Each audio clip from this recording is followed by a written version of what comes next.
America থেকে এনেছে এই কোয়ারেন্টাইন অ্যাক্ট আছে, আনতে দেয় না এয়ারপোর্টে, কিন্তু যাই হোক ওরা এনেছে এগুলি পাতাবাহার গাছ, বিভিন্ন দামি পাতাবাহার আমেরিকা থেকে।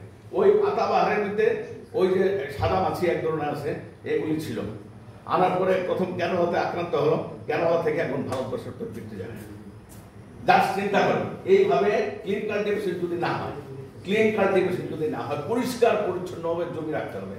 যেরকম আপনারা পান বরজ করেন, পান বরজ করে এখানে কেউ পানের বরজ নাই, তো পান বরজ যারা করে কুমারঘাট, চারটায় বস্তি বা ধলাইতে, এরা কিন্তু ঢুকতে দেয় না সবাই, পান বরজে ঢুকতে দেয় না। কিন্তু আপনি গেলে পরে ঢুকতে দিত না, যে আমি তো ঢুকি না, এখন এরা পূজা টুজা দেয়, অনেক ব্যাপার আছে। তো এটার বলে ক্লিন কাল্টিভেশন। এবং অনেক কৃষক আছে, আপনি জুতো নিয়ে আপনার তার জমিতে ঢুকতে দেবেন। আপনি যে যত বড়ই অফিসার হন আর যত বড়ই আপনি মন্ত্রী হন, বলছে আপনি জুতাগুলি রাখেন, তারপরে ঢুকেন।